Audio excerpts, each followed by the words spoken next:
Eccoci qua ragazzi, bentornati sul canale. Non c'è tregua in casa Napoli, nuovo esonero. Mazzarri lascerà la panchina, almeno a quanto si legge stasera o in questi minuti mentre stiamo registrando potrebbe arrivare l'ufficialità di Calzona sulla panchina del Napoli. Le incognite sono plausibili e legittime dal punto di vista dei tifosi che possono dire stiamo sbagliando un'altra volta, un traghettatore fino a giugno, ma chi è Calzona ha sempre fatto il secondo, eccetera, eccetera, eccetera. Plausibili e legittime. Però per chi è iscritto al canale da un bel po' di tempo o anche chi si è iscritto da poco ma l'ha già capito, sono una persona abbastanza equilibrata e per esprimere un giudizio totalitario ho bisogno di diverse campane e date alla mano, partite giocate, eccetera, eccetera, e voglio vederlo poi sul campo. Quindi faremo questo video però di chiarimento per ciò che ha fatto Calzona, ciò che sta facendo, perché è un allenatore in attività. Detto questo, prima di cominciare vi invito ad iscrivervi al canale per chi è nuovo e chi lo fa attivando la campanella riceve la notifica ogni qualvolta carico un nuovo contenuto, quindi importantissima la campanella dopo aver effettuato l'iscrizione, e voglio sapere la vostra qui sotto nella sezione dei commenti, dove ben sapete che rispondo a tutti e fa tantissimo piacere al sottoscritto confrontarmi con voi anche lì. Partiamo e vediamo cosa ha fatto Calzone in primis e poi andiamo nelle ultimissime che ci stanno dando, perché poi eh, dobbiamo comunque commentare ciò che stiamo leggendo, ma vediamo prima ciò che ha fatto. Allora, secondo al Perugia con Sarri, poi è entrato Pagliari e Indiani, comunque ha fatto il secondo al Perugia sotto queste tre direzioni tecniche. Secondo all'Alessandria sempre con Sarri e poi Buio subentrato ma solo 2 partite. Secondo al Sorrento sempre con Maurizio Sarri. Secondo all'Empoli con Sarri assolutamente, viene a Napoli con Sarri, perché poi Sarri viene a Napoli 15, 16, 17, 18 con Calzona secondo, parentesi a Cagliari con Di Francesco e poi diciamo è venuto a Napoli a fare il secondo a Spalletti 21-22. È vero che è un allenatore che ha sempre fatto da secondo, però l'allenatore in seconda è una figura in una società importantissima, quasi quanto l'allenatore in prima, perché poi la discussione, il confronto avviene tra i due per poi esprimere qualcosa in campo, quindi non è da sottovalutare la figura del secondo allenatore, ecco, quello volevo dire. Adesso è il commissario tecnico della Slovacchia con 14 partite giocate, 1,79 di media punti. Perché dico l'1,79 di media punti? Perché nel, diciamo, nel presente le partite giocate portano questa media e Garcia aveva 1,75 se non erro di media punti, quindi non male la media punti di queste 14 partite. E poi c'è da considerare che allena la Slovacchia ma non il Brasile di Ronaldinho, quindi c'è anche un tantino di livello tecnico di una nazionale da considerare. Detto questo, abbiamo visto che è sempre stato, o quasi, il secondo di Sarri, ha avuto a che fare con Sarri tantissimo nella sua carriera. Un tantino il gioco, perché ho visto partite della Slovacchia, non mi esce nemmeno, partite della Slovacchia nell'ultimo anno solare, perché comunque quando i calciatori del Napoli sono impegnati con le loro nazionali, tempo permettendo, cerco di guardarli quasi tutti per come rendono, per come stanno rendendo, l'infortunio che è sempre dietro l'angolo quando vanno via con le nazionali. La Slovacchia a me non dispiace come gioca, palla a terra, identità e ovviamente movimenti sincronizzati e un gioco volto all'offensiva. Con questo non sto dicendo che viene Calzona stasera e andiamo a giocare col Barcellona e vinciamo 5-0. No, assolutamente no, anche perché come andrà la partita con il Barcellona non sarà sicuramente frutto di un tecnico arrivato 24 ore prima, ma sarà frutto di una squadra che ha voluto metterci un tantino di cuore in più, perché c'è anche questo da dire, c'è anche da considerare un impegno altalenante per quanto riguarda alcuni elementi, un Politano ad esempio che rinnova e poi finisce la benzina dopo il rinnovo finisce la benzina, un caso, mettiamo che sia un caso perché poi non voglio fare ulteriori polemiche. Andiamo a vedere in live cosa sta succedendo perché ci stanno aggiornando minuto per minuto. 15:30, mentre Mazzarri dirige probabilmente il suo allenamento, sono ore frenetiche per tutta la società azzurra che sta provando a chiudere tutti i vari accordi singoli con Calzona e i componenti dello staff che vi abbiamo raccontato. Li raccontiamo i componenti dello staff. Nello staff di Calzona dovrebbe esserci Bonomi, ex calciatore del Napoli, già nello staff con Sarri e Calzona quando Sarri allenava il Napoli, e Sinatti. Ci arriviamo a Sinatti un attimo. Non dovrebbe esserci Hamsik come si parlava già ieri sera e stamattina. Arriverà anche Hamsik, sai, quella cosa romantica che a me avrebbe fatto tantissimo piacere, al di là del lato romantico, avere un calciatore, finalmente, un calciatore che conosce Napoli, conosce la piazza, conosce la società, ha avuto a che fare tanti anni con il presidente, eccetera, eccetera, eccetera, però avere un calciatore in quel ruolo per me resta fondamentale per evitare i mal di pancia, per evitare spogliatoi che poi tendono a dividersi, incongruenze, eccetera, eccetera. Non lo so se si troverà d'accordo anche con Hamsik, a me farebbe piacere, ma non credo, a quanto abbiamo sentito e stando alle ultime. De Laurentiis ha lasciato 2 ore fa, quasi, un'ora e mezza fa, il quartier generale dell'Hotel Britannia, se non erro, che è al Britannia che De Laurentiis presiede tutti i colloqui, eccetera, eccetera. Si è diretto a Castelvolturno, credo per comunicare a Mazzarri che sarà l'ultimo allenamento e può andare via, e domani ci sarà Calzona. Allora, per quanto riguarda la scelta, e poi arriviamo a Sinatti, io non posso dire se sia una cosa giusta, se il terzo allenatore porterà ciò che serve a Napoli, ovvero un tantino di continuità, di risultati, di prestazioni, gente che corre, gente che la gamba non la toglie ma la mette invece di tirare i remi in barca, gente che reagisce a un gol preso invece di metterci 46 minuti per buttarla dentro contro un Genova che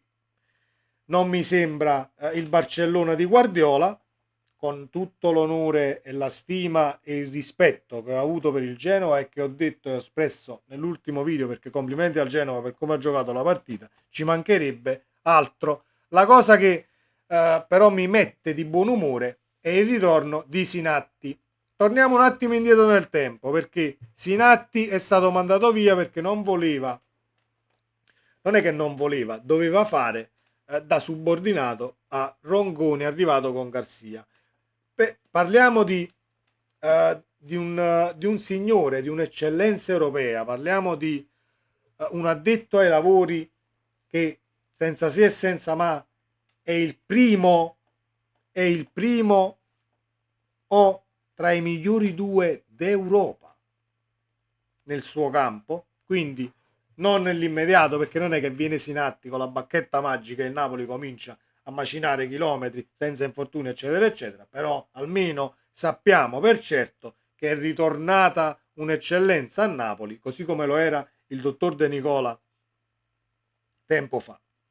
Detto questo, la situazione Sinatti mi mette di buon umore nella maniera più assoluta, e mi mette di buon umore anche la filosofia di calcio che si vuole esprimere, perché Calzona è vero che è stato con Sarri quasi sempre, ma io ho visto la Slovacchia e c'è qualcosa di diverso, c'è un tantino di diverso, ci sono soluzioni e forse più aperture per quanto riguarda il cambiare un momento a partita in corso, mettersi diciamo in relazione all'avversario, cosa che Sarri forse ha meno, o forse è una pecca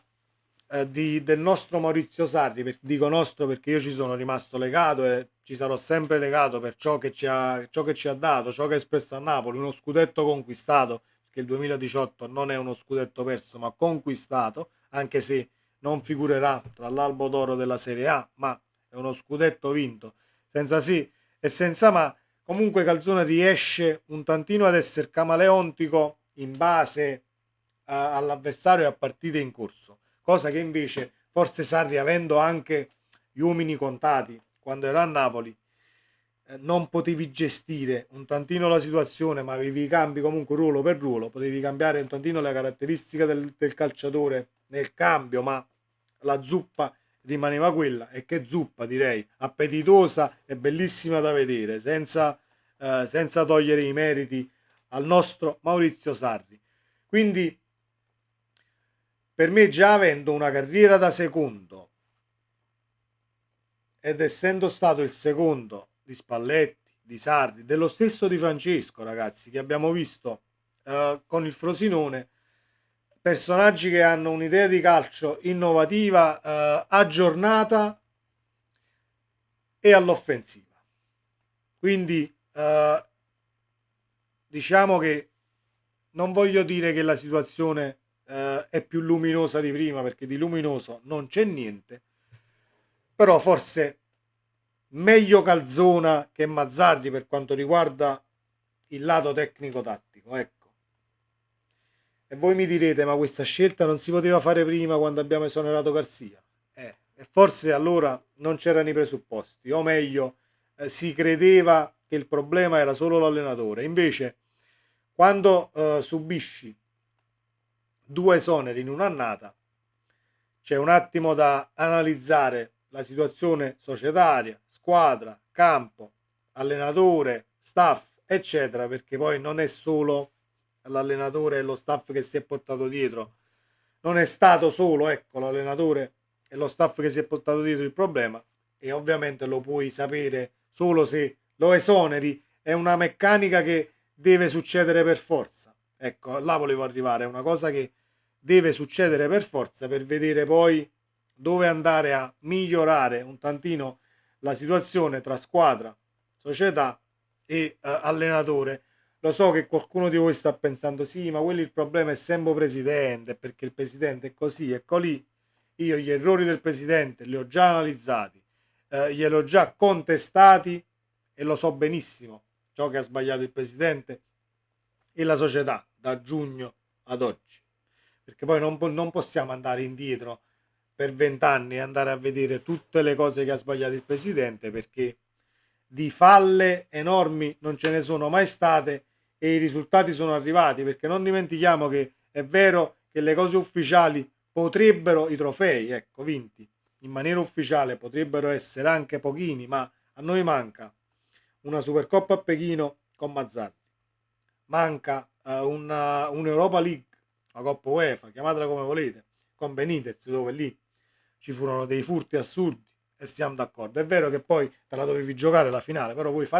mi ci fate arrivare e poi vediamo se la portiamo a casa o meno, perché quel Napoli era altrettanto forte. E manca uno scudetto, 2017-2018. Quindi diciamo che la gestione De Laurentiis, anche dal punto di vista dei titoli che il Napoli ha portato e poteva portare a casa, non è niente male. Ecco perché non riesco a scagliarmi a spada tratta contro il presidente, però sono il primo che gli va a sindacare alcuni errori, uscite fuori luogo, eccetera, eccetera, eccetera. Ne abbiamo già parlato e non è questo il video per il presidente. Lo trovate sul canale e ci sono anche tante live fatte al riguardo. Le ultime sono queste, non abbiamo più aggiornamenti e l'unica incognita resta a me la partita con il Barcellona, perché adesso arriva un nuovo allenatore, hai questo scontro Champions che sicuramente non sarà visto come la partita di campionato nemmeno dalla società, perché lo sappiamo benissimo ed è anche una cosa plausibile e giusta che il presidente di una società si faccia nero in base a una brutta figura in Champions League piuttosto che 3 punti persi in campionato, perché per quanto riguarda la tasca e gli introiti ovviamente sarà sempre così, ma non solo dal punto di vista del nostro presidente De Laurentiis. In tutte le società autogestite dove non ci sono fondi, finanziamenti dietro le spalle e ricapitalizzazioni che possono arrivare da un momento all'altro, anche il milioncino in più di un possibile gol, di un possibile passaggio alla fase successiva, sono soldi che vanno comunque a migliorare la situazione societaria. Ecco, tutto qua. Fatemi sapere la vostra qui sotto nei commenti, ragazzi. Come ho detto prima, speriamo che si arrivi alla firma e all'esonero quanto prima, così possiamo avere questa ufficialità senza restare un tantino in bilico, perché la situazione poi che non ci si accordi, non credo che sia questo il caso, ma ci può sempre stare quell'1% che poi dici ma non si sono accordati perché Calzona voleva i laccetti delle scarpe azzurre e De Laurentiis li voleva neri. Cioè può sempre uscire qualche cavillo, anche se per ciò che abbiamo letto, e concludo, i contatti sono andati avanti tutta la notte da ieri sera a quest'oggi, quindi a livello verbale ci si è accordati su tutto, dovrebbero mancare solo le firme. Fatemi sapere cosa ne pensate e se Calzona può essere la svolta di questo Napoli. Ciao.